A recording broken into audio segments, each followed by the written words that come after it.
Narito na ang mga balitang dapat ninyong tutukan. Mula sa mga tagumpay at mabubuting balita hanggang sa mga kwentong nagbibigay inspirasyon. Ito ang inyong Good News Update. Unang balita. Isang Pinay OFW ang nabiktima ng AI deepfake romance scam matapos maniwalang kausap niya ang Crown Prince ng Dubai. Dahil sa peking video calls at matatamis na mensahe, nakapagpadala siya ng mahigit 160,000 pesos para umano sa mga dokumento at hotel booking bago niya na-discovering scam pala ito. Nagbabala ang mga eksperto na lalong nagiging kapani-paniwala ang AI scams. Pinapayuhan ang publiko na huwag basta magtiwala sa online relationships at huwag magpadala ng pera sa mga hindi personal na kakilala. Next news. Hinatulan ng tig 30 years pagkakakulong ang dalawang lalaki matapos mapatunayang sangkot sa pagpatay at pagsusunog sa bangkay ng isang mag-asawa sa Japan noong 2024. Ayon sa korte, pinainom muna ng pampatulog ang mga biktima bago isinagawa ang krimen. Bagamat habambuhay na pagkakakulong ang hiling ng prosekusyon, sinabi ng hukuman na hindi sila ang pangunahing utak ng krimen. Third news. Pinaniniwala ang nagsimula ang sunog sa isang elementary school sa Tokyo matapos gumamit ang isang guro ng personal na electric heater sa storage room. 11 katao ang nasugatan, kabilang ang guro na nahulog habang lumikas kasama ang mga mag-aaral. Inilipat muna sa ibang paaralan ang mga estudyante habang pinag-aaralan ang muling pagtatayo ng nasirang gusali. Yan ang ating mga balita ngayon. Commercial muna! Mga problema at suliranin sa buhay ay hindi nawawala. Tanging kailangan ibay ng puso upang ikaw ay di maging kawawa. Mag-usap tayo at gagaan mga problema nyo. Mga pagsubok sa ating buhay. May promo tayo, huwag palampasin! May kailangan ka bang iprosesong dokumento? Mas pinadali at mas pinaabot kaya na ang pagkuha at pagproseso ng inyong mahahalagang papeles.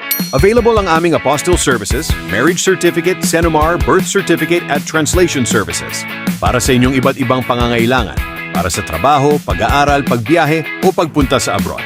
Mabilis at maasahang serbisyo. Maayos at hassle-free na pagproseso. Abot kayang promo rates. Shipping fee is not included. Kumpletong dokumento, isang mensahe lang. I-message na ang aming page Mag-usap Tayo by Vicky Ozawa para sa mga katanungan at detalye ng aming mga serbisyo at promos. Like, share at follow ang aming page para sa iba pang updates at espesyal na alok. Looking for a delicious homemade snack? Try our very own Nutflix. Homemade Filipino garlic fried peanuts.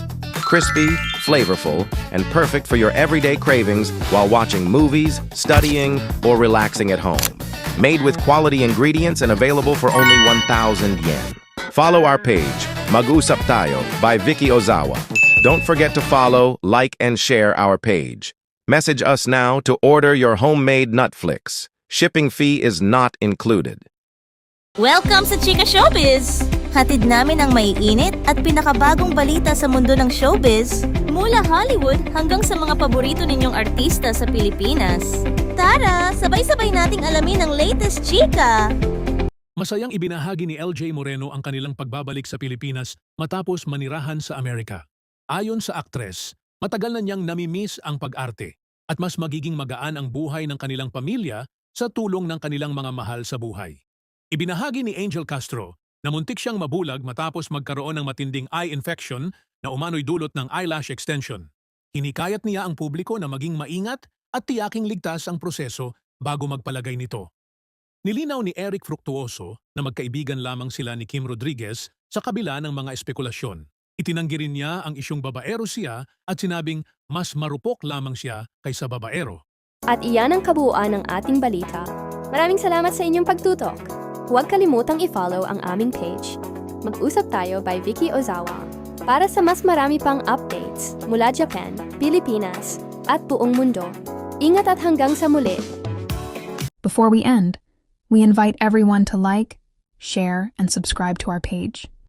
You can watch us not only on Facebook, but also on our YouTube channel for more updates and exclusive content.